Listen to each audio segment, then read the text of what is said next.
Welcome to the 9th edition of Podagus, a podcast where we speak to leaders of just about every kind of organization you could imagine in order to explore the impact of technology both today and in the future. I'm your host, Delcy Bean, the CEO of employee-owned Paragus Strategic IT, located in Hadley, Massachusetts, and serving clients all over New England and beyond. With me today, I have Glen Welch of Freedom Credit Union. Glen joined Freedom Credit Union in 2016 and has more than 3 decades of experience in the financial services industry. He was president and CEO of Hampden Bank from 2013 to 2015 before the Berkshire Bank acquisition. I was employed at Hampden Bank for 17 years. Glen is a graduate of Western New England University and earned his MBA from the University of Massachusetts.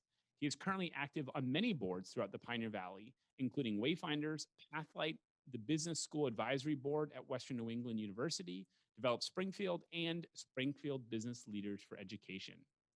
Welcome, Glen, and thank you so much for joining me today. Well, thank you for having me today, Delcy. I appreciate it. So let's start off by just telling us, how did you get into the banking industry? So I graduated actually from Western New England College. It was college back in 1984 when I graduated. And I had a finance degree, and actually 1980 to 1983 was a recession. And I came out just after the recession ended, as I said, finance degree, and I found a job at the time after taking the summer off, kind of being lazy. I took a job with Household Finance, and I don't even know if they're still around, but they were a national company that did consumer lending. Okay. So I stayed there about 3 months, figured out it really wasn't where I wanted to be.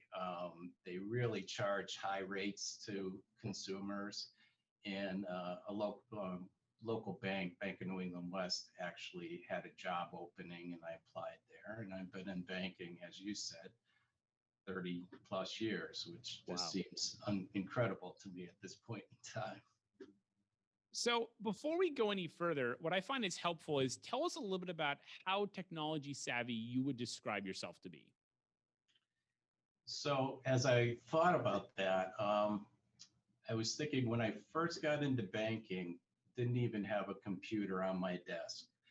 I actually had a job where I went out and did some site evaluations of businesses we lent to.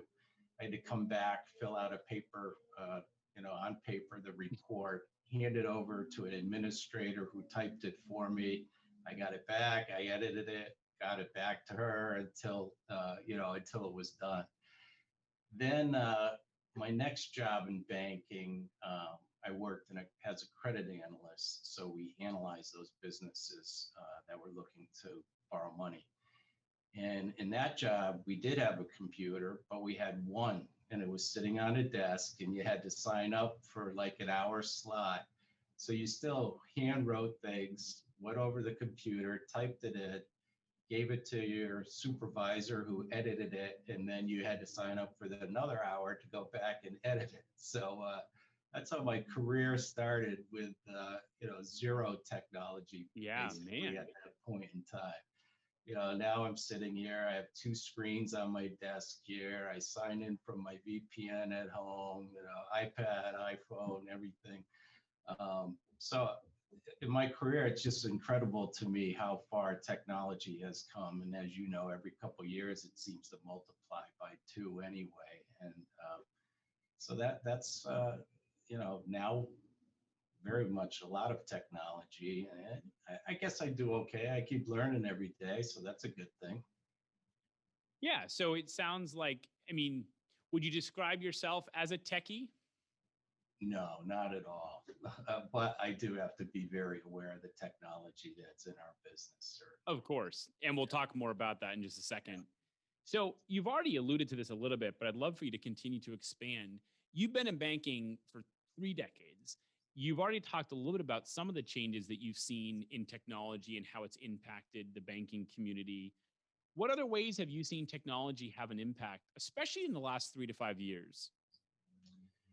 Yeah, so the impact is really that we, instead of someone coming into the branch now to transact their business, We've given them back their time. They can do their business when they want to do it. So whether it's on their computer or on the mobile phone app, the consumer wants everything now and wants to do it when they can. And I understand that people are busy, and it used to be you had to take your lunch hour to go over to the bank to deposit your check or to withdraw the funds.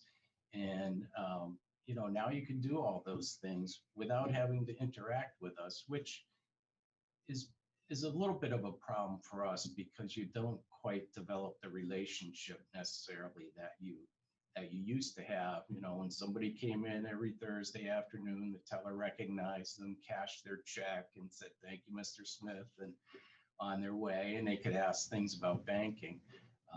But we don't have that anymore. But people want access when they want it. And then, if they need us, they know we're here and other means to help them out. How much has the foot traffic at a branch gone down since, let's say, 10 years ago? So that's the big mystery we're trying to solve right now.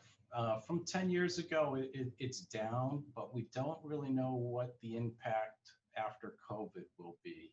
Okay. And we're monitoring that now, as I assume all financial institutions are. They say that technology and the adoption of it by our members or banks customers has accelerated by more than 5 or 10 years due to COVID, because people then had to figure out how to deposit a check without coming in, if they didn't want to wait in the long line because all our lobbies were closed. So it was drive up only business. They learned how to apply for loans online.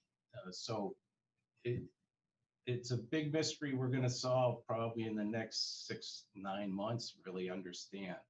I know year over year prior to COVID and prior to coming out of COVID, a lot of our transactions were down about 20% at the branches.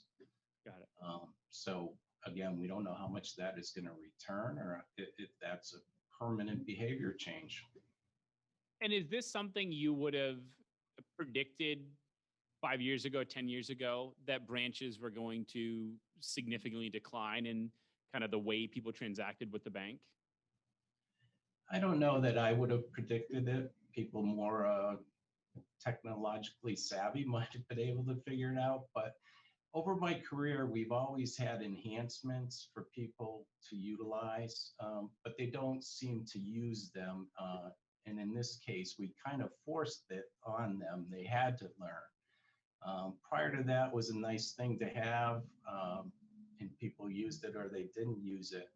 Now, again, I think people have gotten accustomed to it. I don't know why somebody would sit in line or wait at a branch to deposit a check when you could take a picture of the front and back and deposit it from your desk in a matter of seconds. So, Yeah, I was thinking about it, preparing for this interview. I genuinely cannot remember the last time I walked into a bank's lobby. It has been at least 5 years and maybe longer than that. It's just, I think there's probably certain individuals that are maybe more inclined to adopt that technology the second you make it available. And then I think to your point, then there's the other ones that you almost have to force them to use it. And then probably a lot of people in the middle who are just kind of a little bit slower to adopt, but get there eventually. right.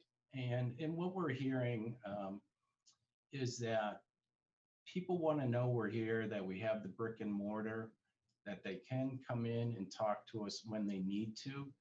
But maybe that's when you're getting a mortgage or your first mortgage, or maybe for you as a business owner, a business loan. But if you're going to get a car loan and you walk in the dealership and the dealer says, "Oh, I can process that right now," or you can go on your app, mobile app, your institution, and apply. I think people have gotten a lot more comfortable with that. And so I think we will see people less and less. For some people, it's a social interaction, quite frankly. At an institution I was at long ago, I did sit in the lobby, and I remember a guy came in and he'd like withdraw a quarter one day and deposit 50 cents the next day. It was only to come in and say hello to the tellers that he knew. And So, I think I actually during COVID, I know a lot of people, we had some of our branches calling out to some of our members, and they just appreciated the phone call because they got that social interaction that they weren't able to get because they weren't going anywhere during COVID. And that's such an important point that you bring up, and one that we've been learning a lot about and talking a lot about is this idea of technology can solve a lot of problems, but oftentimes what it does is remove this a social element, and that efficiency does come at a price. And sometimes we have to ask, is that price worth it? I think a lot of us felt that during the pandemic of, yes, we can technically do our jobs remotely for the most part, but we're isolated in a bubble on Zoom all day. It's not the same as being around other people and bumping into each other in the hallway and having lunch in the break room. It's a different experience for sure. I agree. I have such Zoom fatigue right now, and it was really in the last 3 weeks or so that things opened up. I actually played in a golf tournament, fundraiser. There was just a week, there was a breakfast, a chamber lunch, and it just felt so good to be out seeing people, I know exactly shaking what you mean. hands, which, I honestly wasn't sure if I was going to shake people's hands. I didn't know if it was fist bump was going to be a permanent thing, but it's just such a natural thing when you run into somebody to Yeah, it's do. amazing. 300 years of muscle memory does not go away overnight. Exactly right. How'd you do with the golf tournament? Oh, I'm not much of a golfer, so we won't talk about that. That's about my golf game. So we're on the same page there. So, are there any other ways that you can think of that technology has impacted the industry in the last 3 to 5 years? Any other significant developments? Well, right now we're dealing a lot with fintech companies that are taking business away from us, whether it be on the deposit side. Again, it's easy. Takes you a couple minutes maybe to go online, open an account somewhere else, shop the rates, and move your money. On the loan side, we see a lot. Rocket Mortgage, obviously, is a big competitor. They underwrite the most mortgages within this area, probably countrywide, if you check it out. And then we have a lot of Venmos and those going after the payment system. And, those are all ways that a financial institution makes money. Sure. The stored cards, like Starbucks, there's billions of dollars on stored cards of all types across the country. That money used to sit in our bank accounts here that we could lend out to the local businesses or people, consumers, and make the spread on that. And, so a lot of those different income streams we have are starting to disappear slowly. And the fintechs generally are financed by venture capitalists or investors, and they get the money up quick, and they can invest in technologies that have the investment for us has come out of our earnings stream, which isn't Sure. as great as getting a big pile of money from a venture capitalist firm. But then they create products and services that we have to mirror because Sure. that's what the consumer expects. Amazon's a great example. I'm one of those people, I get an Amazon package every couple of days, probably. I don't even remember what I ordered half the time, but I just know I ordered it and it's going to show up on my doorstep, within a day or two. And so that's gotten in people's minds that's whatever I want, I can get tomorrow or the next day. And if you don't deliver those products and services that they expect, they're just going to go to those competitors. And so, how do you see technology continuing to impact? Like, what do you think the next 3 to 5 years will be in the industry as technology continues to evolve? I think it'll just be that. How quick can you deliver my loan? How quick can you deliver, or what kind of rate can you provide me? How quick can I open that account? As you said, you haven't been in a bank in 5 years, in a branch for 5 years. I think there's going to be a lot more people migrating online or staying online after COVID and learning how easy it really is to do business that way. And once they get over there's still some apprehension out there about, where is my information going? It's I'm talking in my phone and it's doing something for me, and is all my money going to disappear? Yeah. But no, I think it's just going to be faster, quicker, and more competition. And as you think about things like, let's say, loan approvals. So, I've applied for a business loan before, and it takes time. It takes a lot of time sometimes. What changes are you guys going to have to make as an industry to do what you just said, to kind of have that more instant response type services? So we do a lot of partnering right now, and the talk in the industry now is maybe we have to start partnering with these fintechs and not look at them as competitors. So as an example, there's a group of CEOs in Massachusetts, and we all share the same core operating system. It's actually a firm out of Connecticut, COCC.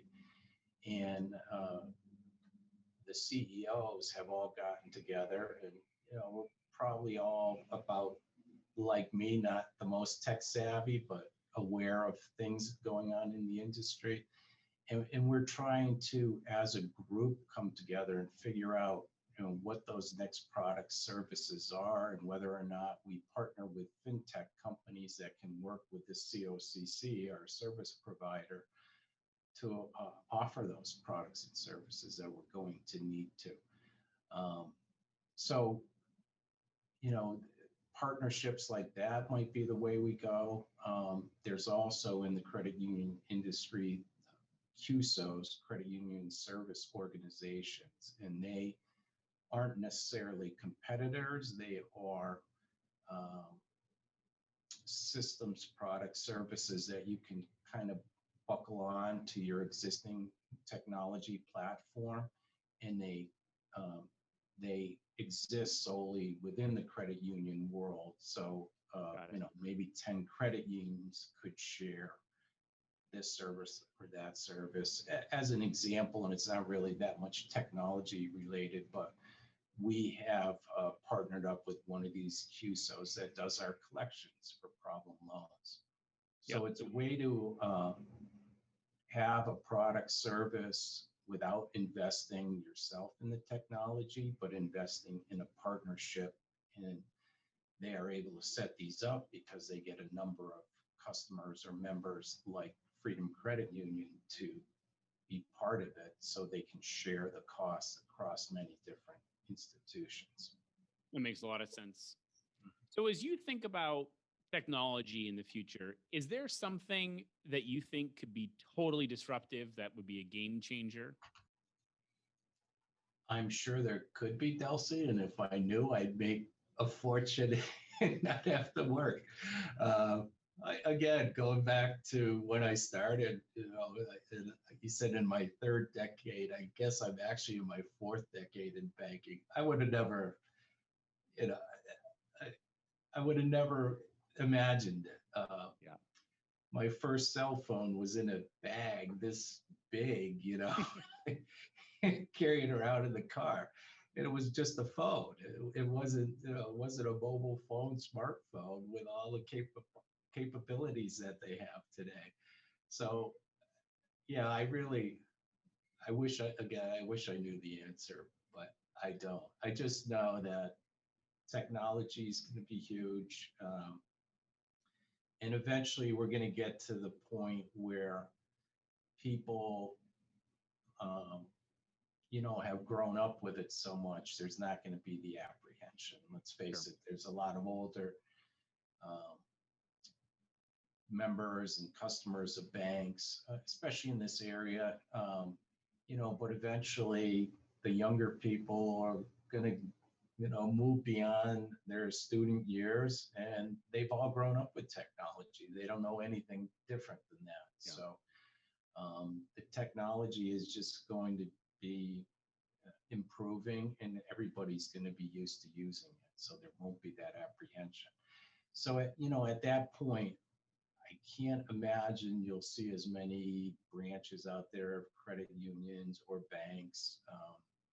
Probably more like a hub and spoke approach, where you have, yes, you do have the main office like we have here on Main Street in Springfield, and then maybe one in each county you're in, and the rest of the business will be online, or we also have artificial intelligence. So if people are filling out something online, they can get their questions answered online.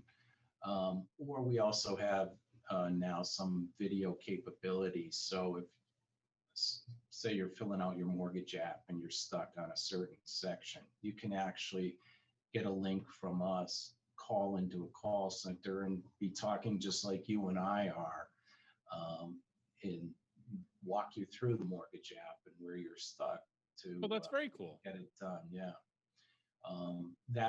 That also has a secure portal piece, so you could send information back and forth, so that, again, if I'm not sure where you are stuck in the mortgage app and you want to show me a certain section, we can share that information back and forth and get it done. Because one of the hardest things we have to deal with is when people begin an application process, whether it be for a new account or a loan. Sometimes they get in there and they're stuck. And what you don't want them to do is to just give up and move on to another piece. And that's where I think we at Freedom, and probably a lot of institutions, have to improve on that. I know last night I was just going back to golf. I don't know why. I started looking at some golf clubs online, and I started filling out something, and I stopped. I really wasn't interested in buying, but I stopped. And this morning I got an email from the company. Hey, Glenn, we saw you, didn't finish looking at those golf clubs. Is there anything I can help you with? I think we have to do a better job of doing that to make sure that we close the sales for people that are, obviously they're interested if they're on your website, but for some reason they stop. So that makes a ton of sense. Yeah. So tell me, what is it about technology that scares you? What's your biggest fear? What keeps you up at night when it comes to tech? Yeah, so like everyone, I bet, cyber threats, it just doesn't stop. Again, we use an operating system called COCC, and they have a lot of security in place. Our IT team does a great job of keeping us locked down, training our employees, trying to train our members to not do not click on that. But people get curious and it happens. And,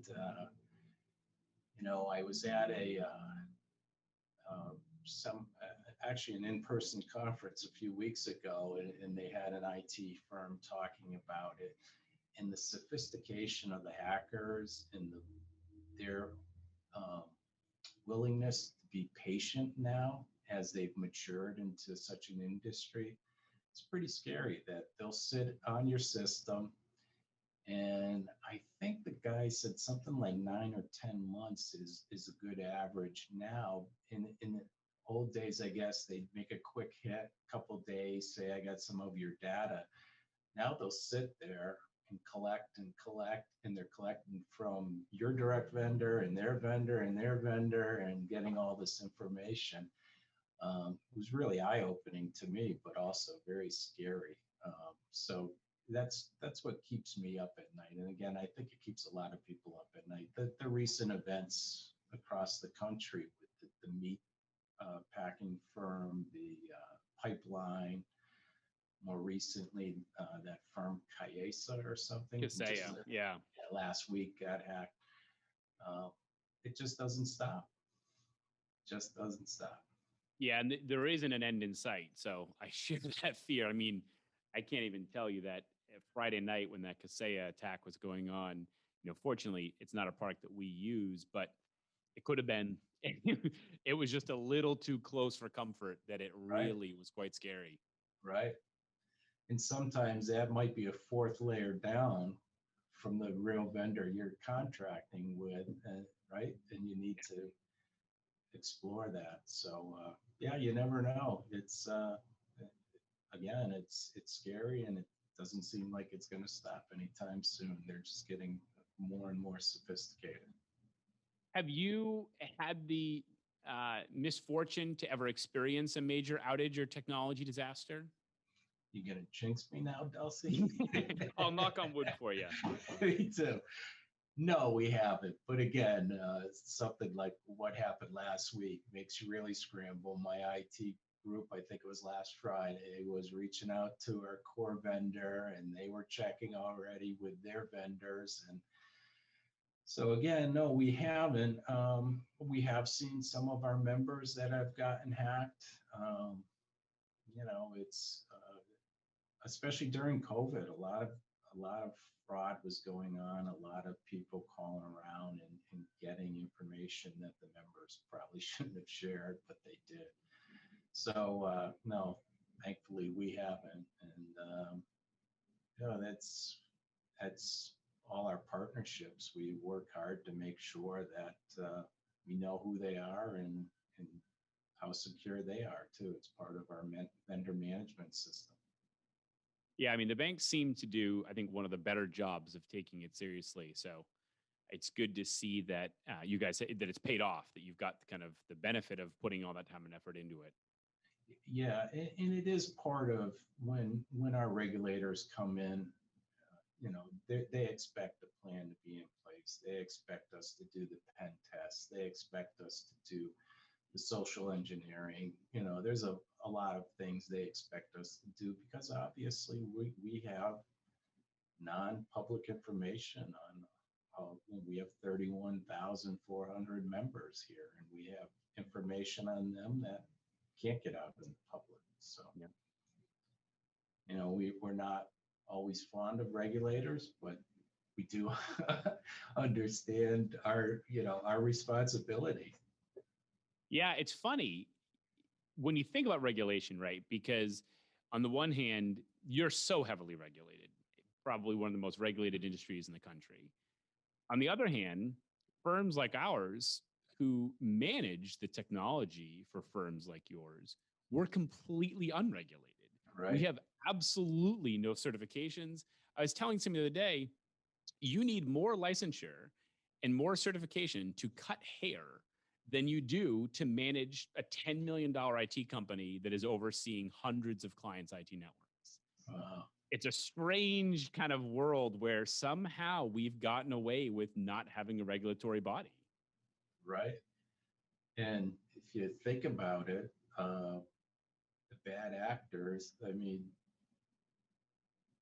they could create a firm like yours and over time embed themselves in how many companies. Yeah, or the attack that you mentioned on Friday, that was going after companies like ours. And they got into about, I think the latest number I saw was about 50 companies like ours. And that got them into about 5,000 customers. Wow. And so not only could what you're saying happen, but even if not that, we become the target. And so if we're not taking IT as seriously as you are, we're putting other businesses at risk just the same way you'd be putting your members at risk. Right. Yeah, it's certainly a scary world from that perspective. So we often talk about technology from the lens of making things better, evolution, growth, improvement. Have you found any situations where technology seemed to make things worse? Yeah, definitely. And I think it has to do with people being able to interact one-on-one with each other. It's so easy to sit at your desk and fire out emails or, not always be nice to other people because maybe they're a couple floors down and you're sitting in your office and they're in their office. Again, going back to where my career started, we didn't even have email. Yeah. You had to actually pick up the phone and call somebody or walk down the hall and call somebody. And I've actually tried to implement it a few times over my career where we have non-email Fridays. So, unless it's something that has to be documented in some way internally, not to use the email. That's such a cool idea. Yeah. It didn't stick when I got here. At my old institution, we were a little better at it, but coming out of COVID, I'm thinking about going back to something like that because I think, when we sent most people home during COVID, and then everything became emails.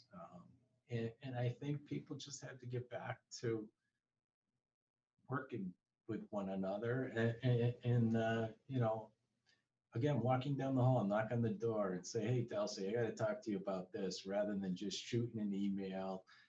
And then what drives me crazy is an email and they CC 4 other people on the email. And it just becomes this thing back and forth. So I think that's, we've lost touch and lost the ability sometimes to interact effectively with people. I do worry about the younger generation who have just grown up with so much technology. And you see it, and I'm guilty too. Sometimes you're sitting in a restaurant and everybody's on their phone sitting around the same table together, and you're there to interact, but you're interacting on your phone. So I think that's where technology is just sometimes takes over when it would be better to have more social interaction. Yeah, I agree completely. As the president of a very important and successful organization in our community, how do you personally keep up with everything going on in the technology space? How do you stay educated and informed? So a lot of it is industry resources, email newsletters I get on a daily basis. Sometimes it's like trying to take water out of a fire hose, a drink out of a fire hose, though. There's so much of it. Prior to COVID, there would be conferences that I would attend. Those are always valuable, I find, not necessarily just the scheduled programs, but interacting with people who, you start talking maybe over a drink at the bar and actually get some information that way. And I think, I'm zoomed out, as I told you before, but I think there'll be value to that when we're not doing Zoom calls every hour of the day. I think conferences where you can do an hour-long conference or something will be very valuable in that you don't have to travel somewhere, whether it be by car or plane. Get a hotel room, all of that. I think there'll be some value for people to learn in that manner. But again, just coming out of this COVID, I don't want to be on Zoom calls anymore that I am or I have been. But I think that'll be a big way to continue learning. And as I said, the group we got together on our core system to analyze what we all need down the road. I think we're all learning from one another on, again, what the members need, what we need internally, and then we can work as a group to try to direct our core system into those things that we feel we need to better our service to members. That's great. All right. Well, before I let you go, there's one more section. It's a section we call Fast Questions from Flat Delcy.